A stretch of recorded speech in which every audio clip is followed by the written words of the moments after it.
The Galactic Council chamber fell silent when Ambassador Veltrix of the Carathian Empire finished reading the report. His three eyes blinked in sequence, a nervous habit his species had developed over millions of years of evolution. Around the massive circular table sat representatives from 12 of the most powerful civilizations in the known galaxy. None of them spoke, none of them moved. The weight of what they had just heard pressed down on them like the gravity of a dying star. "This cannot be accurate," finally said Counselor Mithrin, his serpentine body coiling tighter around his hovering chair. "The humans established that colony only 47 standard cycles ago. What you are describing would take any species at least 300 cycles to achieve." Ambassador Veltrix set down the data tablet with trembling appendages. "I have verified the information 17 times. Our surveillance drones have captured everything.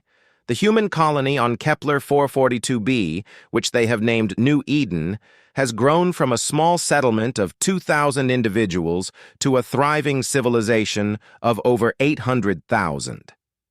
They have built cities. They have established farming operations that cover thousands of square kilometers. They have begun mining operations in the asteroid belt of that system. And most disturbing of all, they have started constructing their own spacecraft." A murmur of disbelief rippled through the chamber. High Priestess Zenara of the Veloth Collective leaned forward, her luminescent skin flickering with colors that indicated deep concern. "When we allowed humanity to establish their first extrasolar colony, we believed we were doing them a kindness. Their homeworld was becoming overpopulated. Their resources were depleting. We gave them a chance to spread beyond their tiny blue planet. We did not expect them to become a threat." "Are they a threat?" asked General Korthax of the militant Draxan Federation. His voice was deep and carried the weight of a species that had conquered dozens of worlds. "They are still primitive compared to any of us. They have no faster-than-light travel of their own design. They rely on the transit gates we built thousands of years ago. They have no energy weapons capable of damaging our shields. What exactly do we have to fear from these soft-skinned creatures?" Ambassador Veltrix pulled up a holographic display in the center of the table. It showed a timeline of human development since they had arrived on Kepler 442b. "General, I understand your skepticism. I shared it until I reviewed this data. Allow me to show you what has happened in the past 47 cycles." The hologram shifted to show the first human ships arriving through the transit gate. They were bulky vessels, clearly designed with limited technology. They carried colonists in suspended animation, along with basic supplies and construction equipment. The humans had landed on a planet that was barely habitable. The atmosphere required filtering. The soil was not suitable for their crops. The local wildlife was hostile. In the first cycle, Veltrix continued, they lost nearly 300 colonists to various accidents, diseases, and animal attacks. Any other species would have requested evacuation. The humans did not. Instead, they adapted. The hologram showed the humans building their first structures. They were simple at first, just basic shelters made from local materials. But within a few cycles, the buildings became more complex. The humans developed new construction techniques specifically suited to the conditions on Kepler 442b. They created new materials by combining elements from the planet's crust. They built water purification systems, atmospheric processors, and underground bunkers to protect against the violent storms that swept across the planet's surface. By the 10th cycle, Veltrix said, they had established 3 separate settlements, connected by roads they had carved through the wilderness. They had domesticated 2 species of local animals for labor and food. They had identified over 40 species of plants that could be modified to be edible. And they had begun experimenting with the planet's unique mineral deposits. Counselor Mithrin interrupted. Experimenting how? The humans discovered a crystalline formation in the northern mountains that has properties we have not seen anywhere else in the galaxy. When exposed to certain frequencies of light, these crystals generate significant amounts of energy. The humans figured this out within 3 cycles of discovering the crystals. They now power their entire colony with them. General Korthax snorted, a sound like steam escaping from a pressure valve. Energy generation is not a threat. Every spacefaring species has mastered power production. You are correct, General. But consider the speed at which they accomplish this. The Draxan Federation took over 2,000 cycles to develop fusion power after your species first discovered fire.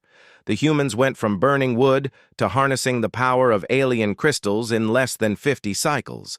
And they did this while simultaneously building cities, establishing food production, creating a medical system, educating their young, and exploring their new world. The hologram shifted again, showing aerial views of the human settlements. What had started as small clusters of buildings had grown into sprawling cities. The architecture was unlike anything the Council had seen before. The humans had blended functionality with aesthetics in ways that seemed almost wasteful, yet somehow made their civilization appear more advanced than it actually was.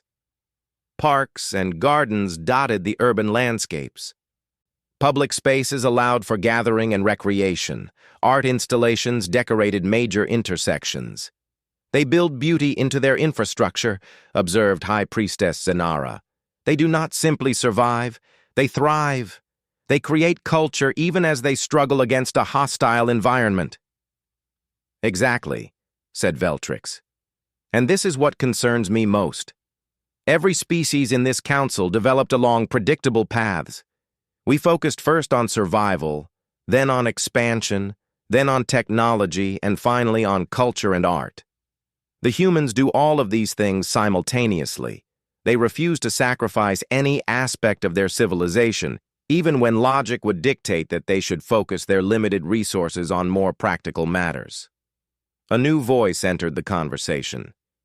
It belonged to Observer Quintus of the Watching Minds, a species so ancient that they had stopped expanding long ago and now simply observed the younger races of the galaxy. I have studied humanity since they first developed radio communication on their homeworld. They are indeed a peculiar species. They wage war against each other even as they cooperate on great projects. They destroy their environment even as they work to protect it. They hate and love with equal intensity. They are a species of contradictions. Contradictions do not win wars, General Korthax stated firmly. No, Observer Quintus agreed, but contradictions drive innovation. The humans constantly argue among themselves about the best way to do things. This means they try many different approaches. Most fail, but some succeed spectacularly. The successful ideas spread quickly through their population. They call this process many names: competition, free market, natural selection, democracy. Whatever name they use, the result is the same. They evolve their technology and their society at a rate that should be impossible. Ambassador Veltrix nodded and continued his presentation. In the 30th cycle, the humans on New Eden faced a crisis. A plague began spreading through their population. It was caused by a microorganism native to the planet that had mutated to infect human hosts. Within 2 cycles, over 50,000 humans had died. We expected them to request assistance. We were prepared to send medical ships. They never asked. The hologram showed images of human medical facilities. Doctors and scientists worked around the clock. Equipment was improvised from available materials. Test subjects volunteered despite the risks. Within 8 cycles, the humans had developed a vaccine. Within 12 cycles, the plague was eliminated entirely. They solved a problem in 12 cycles that would have taken the Carathian Empire at least 100 cycles to address, Veltrix said. And they did it with technology far inferior to ours. They simply worked harder. They sacrificed their own comfort and safety. They refused to accept defeat. High Priestess Zanara's skin flickered with new colors. You speak of them as if they are a force of nature rather than a species. Perhaps they are, Veltrix replied. Or perhaps they are something we have never encountered before. A species that thrives on adversity. A species that becomes stronger when pushed to its limits. A species that refuses to recognize the concept of impossible. General Korthax rose from his seat, his massive frame casting a shadow across the table. I have heard enough. The humans are impressive. I will grant you that. But they are still confined to a single colony. They cannot travel between stars without our transit gates. They have no military to speak of. If they become a threat, we simply deny them access to the gate network and let them wither in isolation. That strategy assumes they will remain dependent on our gates, Veltrix said quietly. Show them the latest images. The hologram changed one final time. It showed a massive structure being built in orbit around Kepler 442b. The structure was incomplete, but its purpose was unmistakable. The humans were building their own transit gate. The chamber erupted into chaos. Representatives shouted over each other. Some demanded immediate military action. Others called for diplomatic contact. General Korthax slammed his fist on the table, cracking the ancient stone. How is this possible? He roared. The gate technology was developed by the precursors millions of years ago. No species in this council fully understands how the gates work. We simply use them because they exist. How can these humans, these primitives, be building their own? Ambassador Veltrix waited for the noise to die down before answering. We do not know. Our best scientists are analyzing the images now. The human design appears to be different from the precursor gates in several ways. It is smaller. It uses the crystal energy sources they discovered on their planet. And it appears to be modular, meaning they can expand it over time. Observer Quintus spoke again, his voice carrying a weight that silenced the room. I told you, the humans are a species of contradictions. They cannot understand the precursor technology because it is too elegant, too refined for their chaotic minds. So instead of trying to understand it, they built something new, something that works differently but achieves the same result. They did not copy our technology. They invented their own. High Priestess Zenara asked the question that was on everyone's mind. How long until their gate is operational? Based on their current rate of construction, Veltrix replied, approximately 6 cycles. Perhaps less if they accelerate their efforts. And then what? Counselor Mithrin asked. What happens when humanity has the ability to travel between stars without our permission? No one had an answer.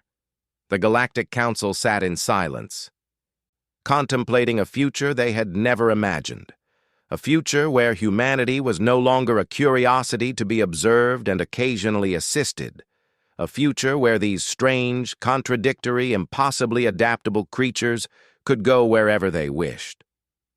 For the first time in 10,000 years, the great powers of the galaxy felt something they had almost forgotten. Director Sarah Chen stood on the observation deck of Station Prime, watching the construction crews work on what they called the Gateway. Massive robotic arms moved with precision, placing crystalline panels into position, while engineers in environment suits double-checked every connection. Below her, the planet New Eden rotated slowly, its blue oceans and green continents a testament to everything humanity had accomplished in less than 50 years. The Council is watching us, said Marcus Webb, her chief of security, as he joined her at the window. We detected 3 more surveillance drones in the outer system yesterday. They are not even trying to hide anymore. Sarah nodded without taking her eyes off the construction. Let them watch. By the time they decide what to do about us, we will already be gone. Marcus frowned. Gone where? The gateway is still months from completion. And even when it works, we do not know if it will actually connect to anywhere useful. It will work, Sarah said with certainty. Our scientists have been studying the alien transit gates for decades. We could not understand how the precursors bent space itself. Their technology operates on principles we cannot even begin to grasp. So we took a different approach. The quantum tunnel theory. Exactly. Instead of bending space, we punch a hole through it. It is messier. It requires enormous amounts of energy. It probably violates several laws of physics that we have not discovered yet. But it works. We tested it last month with unmanned probes. Marcus looked surprised.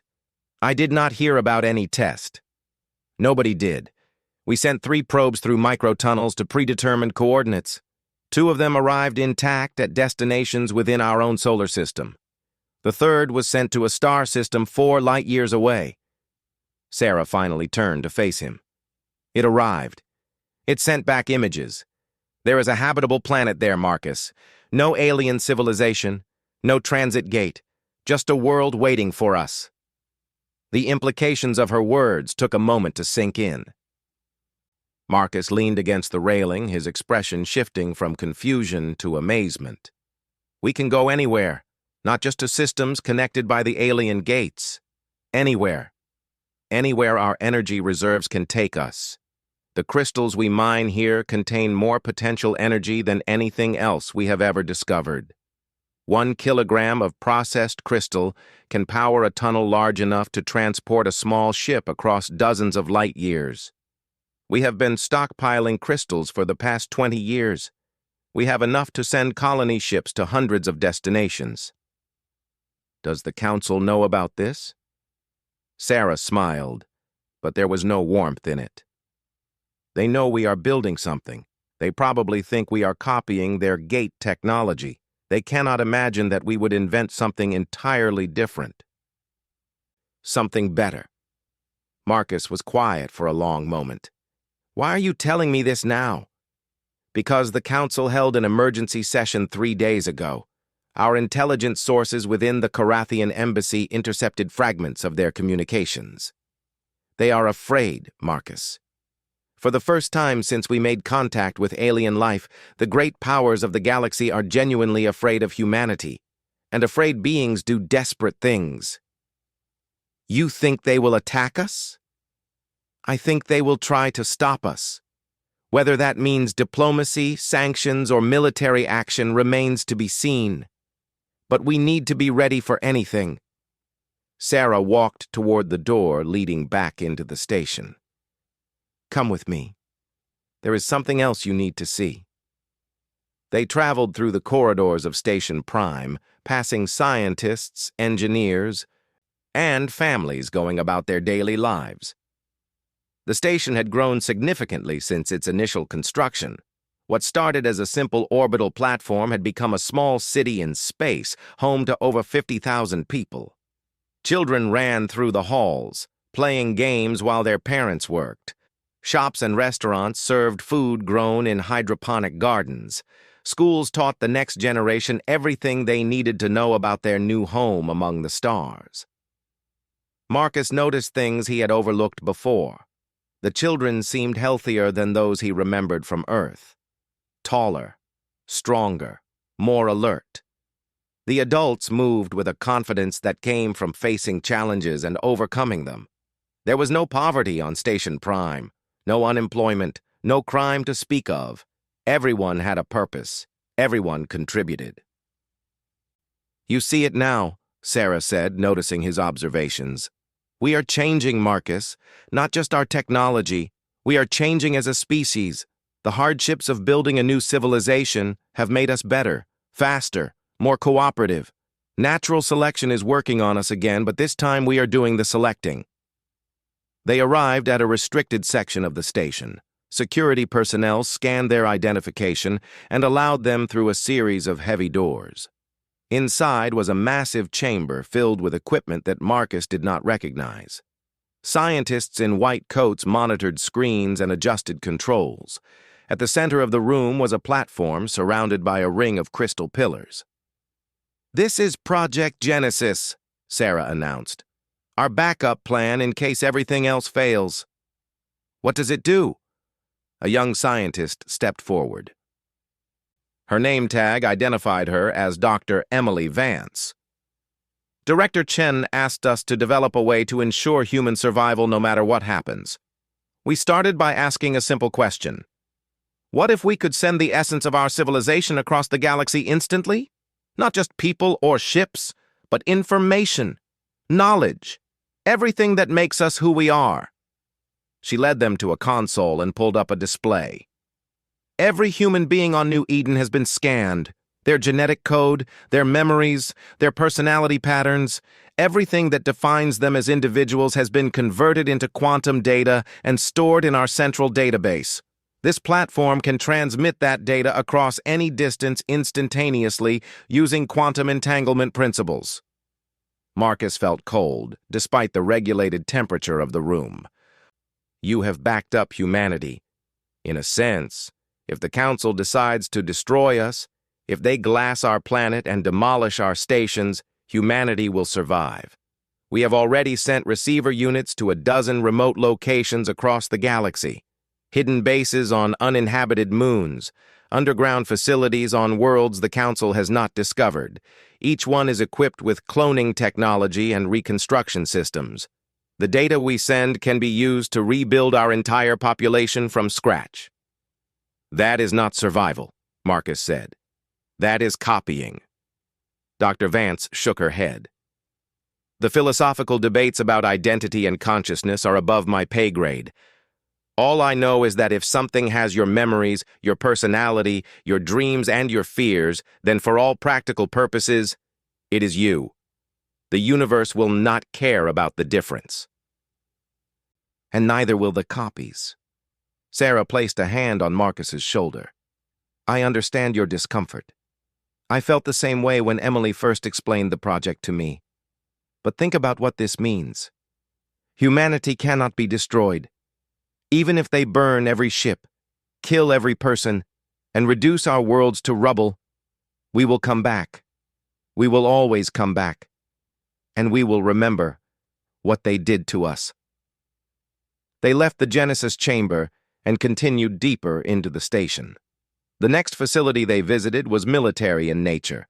Row after row of sleek fighter craft lined a massive hangar. Weapons systems that Marcus had never seen before sat in testing bays. Soldiers trained in simulation chambers, preparing for combat against enemies they had never faced. We have been building a defense force in secret for the past 15 years, Sarah explained. Every adult on New Eden has received basic military training. We have weapons capable of penetrating alien shields. Our ships are faster and more maneuverable than anything in the Council fleets. We cannot match their numbers, but we can make any attack against us extremely costly. How did you develop weapons that work against alien technology? By studying the aliens themselves. They gave us access to their medical databases when we joined the galactic community. For health purposes, they said. What they did not realize is that understanding alien biology means understanding alien vulnerabilities. Their shields are calibrated to block energy weapons because that is all they have ever used against each other. But our kinetic projectiles pass right through. Their ships are heavily armored on the front because all alien combat doctrine involves facing your enemy head-on. Their rear sections are practically undefended. Marcus stared at the rows of weapons with new understanding. You have been preparing for war since the beginning. Not preparing for war, preparing for survival? There is a difference. Sarah stopped walking and turned to face him directly. The Council looked at humanity and saw a primitive species struggling to survive on a harsh planet. They expected us to remain grateful and dependent forever. They did not understand that we have been fighting for survival since the first human ancestor climbed down from a tree on the African savanna. Every challenge they put in our way just made us stronger. Every obstacle became an opportunity. They thought they were containing us. Instead, they were training us. An alarm suddenly blared through the station. Red lights flashed in the corridors. Sarah's communication device buzzed with urgent messages. Director Chen, said a voice through the speaker. "Multiple ships have just transited through the gate. They are identifying themselves as a diplomatic delegation from the Galactic Council. They are requesting permission to approach the station." Sarah and Marcus exchanged glances. "How many ships?" she asked. 17. 12 of them appear to be diplomatic vessels. The other 5 are heavily armed warships from the Draxan Federation. "They brought guns to a negotiation," Marcus observed. "That tells us everything we need to know about their intentions." Sarah nodded slowly. "Grant them permission to approach. Inform all department heads that we are moving to Alert Status 3, and tell Dr. Vance to begin pre-transmission protocols for Project Genesis. Just in case." She looked out a nearby window at the stars. Somewhere out there, alien warships were approaching with weapons that could destroy everything her people had built. But Sarah Chen was not afraid. She had been born on Earth, in a small village devastated by climate disasters. She had survived famine and disease and war before she was old enough to drive a car. She had been among the first volunteers for the New Eden colony, knowing that she would never see her home planet again. Humanity had faced extinction before. They had stared into the abyss and refused to blink. Whatever the Council had planned for them, whatever threats or demands they brought, Sarah knew one thing with absolute certainty. Her people would endure. They always had. They always would. The diplomatic ships drew closer, their silhouettes visible against the backdrop of space. Inside those vessels, representatives of a dozen alien species prepared to deliver an ultimatum to the troublesome humans. They carried demands for the dismantling of the gateway. They carried threats of economic sanctions and military action. They carried the arrogance of civilizations that had ruled the galaxy for millions of years. They did not yet understand that the age of their dominance was ending. A new power was rising in the galaxy. It was young and chaotic and dangerously unpredictable. It did not play by the rules that had governed interstellar politics for eons. It refused to accept limitations. It refused to acknowledge boundaries. It refused to die. Humanity was coming, and the stars themselves would tremble. The delegation chamber of Station Prime had been designed with moments like this in mind. The ceiling soared 50 meters above the floor, creating a sense of grandeur that most alien species found intimidating. Massive windows offered a view of both the planet below and the ongoing construction of the gateway above. Holographic displays showcased highlights from human history, from ancient cave paintings to the first moon landing to the establishment of the New Eden colony. Director Sarah Chen sat at the head of a long table made from wood grown on New Eden itself. Behind her stood representatives from every major settlement on the planet. Scientists, engineers, teachers, farmers, soldiers, and artists. They had been chosen to show the aliens that humanity was not represented by a single leader, but by its entire population. The alien delegation entered through massive doors that slid open silently. Ambassador Veltrix of the Carathian Empire led the group, his 3 eyes scanning the room with obvious nervousness. Behind him came Counselor Mithrin, his serpentine body gliding across the floor. General Korthax of the Draxan Federation followed, his heavy footsteps echoing through the chamber. High Priestess Zanera floated on a platform of light, her luminescent skin displaying colors that indicated deep unease. Observer Quintus brought up the rear, the ancient being moving with the patience of someone who had witnessed the rise and fall of countless civilizations. Director Chen, Ambassador Veltrix began, the Galactic Council thanks you for receiving us. We have come to discuss matters of great importance to the future of human-alien relations. Sarah gestured for them to sit. Chairs had been prepared for each alien species, designed to accommodate their unique physical forms. Ambassador, we are always happy to welcome guests to New Eden. However, I could not help but notice that you brought warships to what you describe as a diplomatic visit. General Korthax answered before Veltrix could respond. The Draxan Federation provides security for all official council delegations. The presence of our ships should not be interpreted as a threat. And yet, it is difficult to interpret it any other way. Sarah leaned forward slightly. But please, tell us why you have come. Ambassador Veltrix activated a holographic display showing the gateway under construction. The Council has become aware of this structure. We believe you are attempting to build your own transit gate. Such technology is controlled by the Council. No species is permitted to develop independent means of interstellar travel without proper authorization. Authorization we were never offered, Sarah pointed out. In the 47 years since we established this colony, we have submitted 18 requests for transit gate technology sharing. Every request was denied. The technology is beyond your comprehension, Counselor Mithrin said. The transit gates were built by the precursors, who vanished before any current species achieved sentience. We do not fully understand how they work ourselves. Sharing incomplete knowledge would be irresponsible. So we developed our own solution, one that requires no understanding of precursor technology, one that is entirely human in origin. Sarah smiled without warmth. And now you are here to tell us to stop. High Priestess Zanara spoke, her voice carrying harmonic frequencies that most species found calming. Director Chen, please understand our position. The Council has maintained galactic peace for 10,000 years. This peace depends on controlled expansion.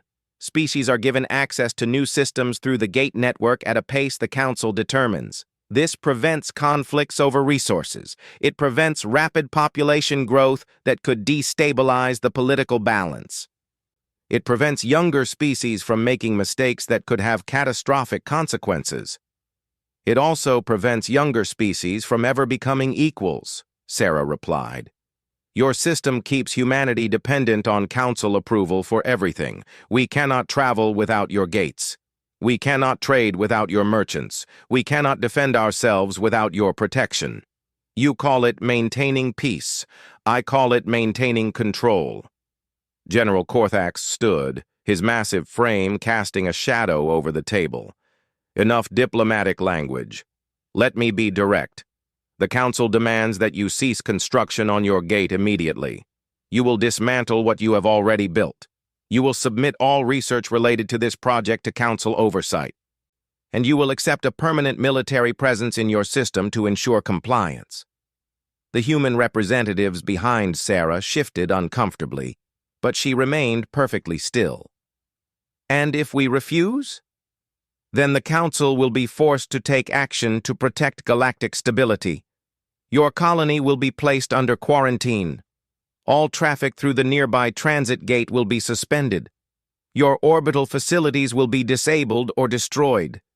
You will be contained until you demonstrate a willingness to cooperate. Sarah was quiet for a long moment. When she spoke, her voice was calm and measured. General Korthax, I have a question for you. In all the wars the Draxan Federation has fought over your long history, have you ever faced an enemy you could not defeat? The general's eyes narrowed. Never. The Draxan are the supreme military power in the galaxy. Then let me introduce you to something new. Sarah pressed a button on her chair. The holographic displays throughout the chamber shifted to show images that none of the aliens had seen before.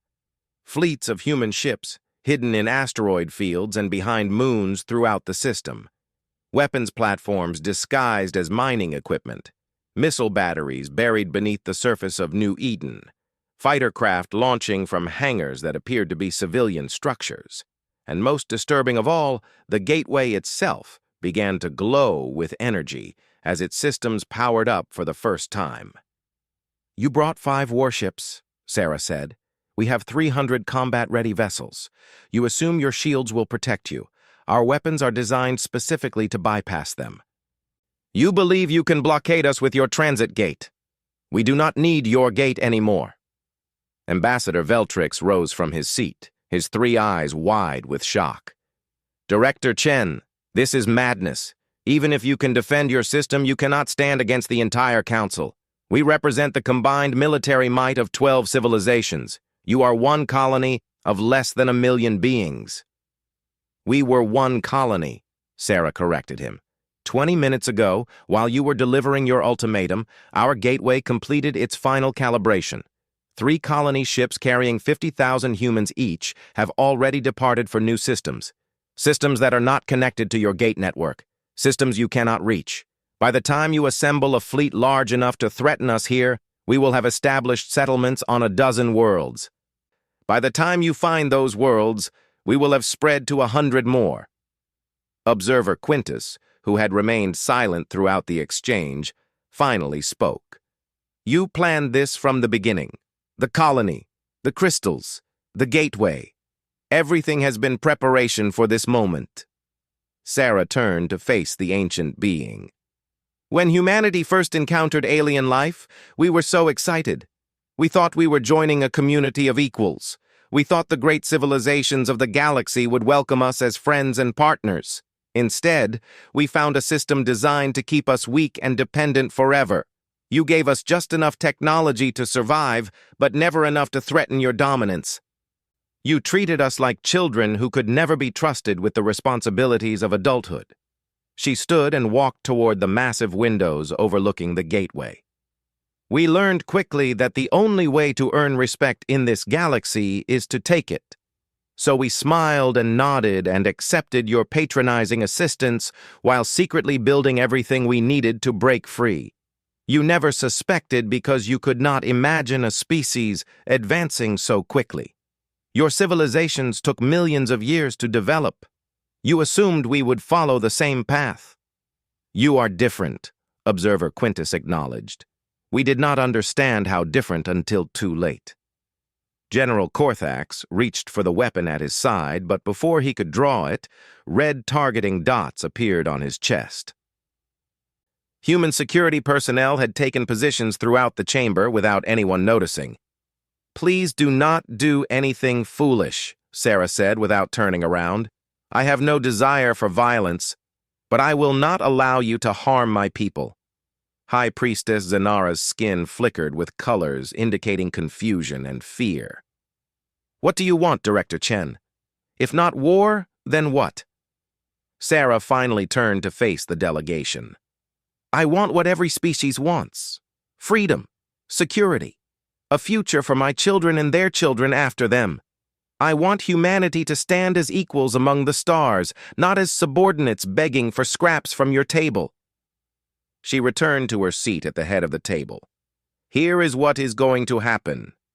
You will return to the council and deliver my message. The age of human dependence is over. We will no longer ask permission to travel, to trade, or to grow. We will establish colonies wherever we choose. We will develop whatever technology we need. We will build alliances with any species willing to treat us with respect. And if we refuse to accept these terms, Ambassador Veltrix asked quietly, then we will proceed regardless of your acceptance. We are not asking for permission, Ambassador.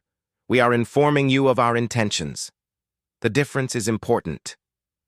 Counselor Mithrin coiled his body tightly. The Council will never accept this. There will be war. There might be, Sarah agreed. But consider what such a war would cost you. We have spent 47 years preparing for exactly this scenario. We know your tactics, your weapons, your weaknesses. We have studied your civilizations extensively. We have developed countermeasures for every threat you can bring against us, and we have something you lack entirely. What is that? Motivation. Sarah's eyes were hard as diamonds. You fight to maintain a system that benefits you. We fight for survival, for our children, for our future.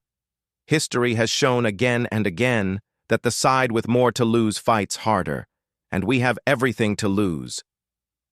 The chamber fell silent. The alien delegation exchanged glances, communicating in ways humans could not perceive. Finally, Observer Quintus rose from his seat and approached Sarah directly. "I have watched your species since you were primitives throwing rocks at each other. I have seen you climb from savagery to civilization to space travel in what amounts to an eye blink of galactic time. I have witnessed your capacity for both terrible destruction and remarkable creation, and I have always wondered what would happen when you finally turned your attention to the stars." The ancient being paused, studying Sarah with eyes that had witnessed the birth of suns. "Now I know. You will change everything. Whether that change is for good or ill remains to be seen. But nothing in this galaxy will ever be the same." Sarah met his gaze without flinching. "That is the human way. We do not adapt to our environment. We adapt our environment to us. We reshape the world to match our vision of what it should be. And now, our canvas is the entire galaxy." The delegation departed an hour later, carrying news that would shake the foundations of galactic civilization. Within days, the Galactic Council would be plunged into chaos as its member species argued about how to respond to the human Declaration of Independence. Some would call for immediate military action. Others would counsel diplomacy. A few would recognize that the balance of power had shifted permanently and begin seeking alliances with the rising human civilization. But Sarah Chen did not concern herself with alien politics. She stood on the observation deck of Station Prime, watching as the first human ships prepared to journey through the gateway to destinations unknown. Each ship carried thousands of colonists ready to build new worlds. Each world would grow and thrive and eventually send out ships of its own. Marcus Webb joined her at the window. "The Council will come for us eventually. They have to. If they let us get away with this, other species will follow our example." "Let them come," Sarah replied. "By the time they organize a response, we will be scattered across 1,000 worlds. They cannot destroy us all. And even if they somehow managed to do so, humanity would survive. Project Genesis ensures that." She watched a colony ship disappear into the swirling energy of the gateway. "Do you know what I find most amusing about all of this? The Council thought they were doing us a favor when they gave us New Eden, a marginal world on the edge of their territory where we could grow at a controlled pace under their supervision. They never realized they were giving us exactly what we needed. A place to grow strong. A place to become something new. Something this galaxy has never seen before." Sarah smiled as another ship vanished into the gateway. "The aliens have ruled the stars for millions of years. They have become comfortable, complacent. They have forgotten what it means to struggle, to fight, to claw your way up from nothing. But we remember. It is written into our very genes." The gateway pulsed with energy as ship after ship passed through to distant stars. Each pulse represented hundreds of humans embarking on the greatest adventure in their species' history. Each pulse represented a nail in the coffin of the old galactic order. "They asked why they should fear us," Sarah said quietly.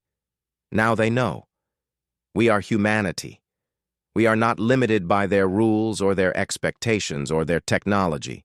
We will go further, last longer, and achieve more than any species in this galaxy has ever imagined. And we are just getting started."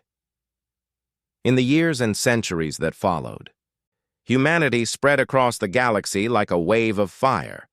They discovered wonders beyond description. They faced challenges that would have broken lesser species. They made allies and enemies among the stars. They fell and rose and fell again, but always they endured.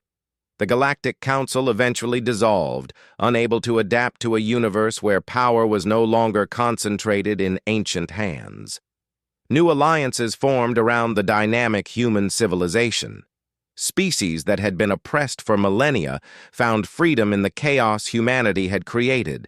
And through it all, the humans kept moving forward, building, creating, dreaming.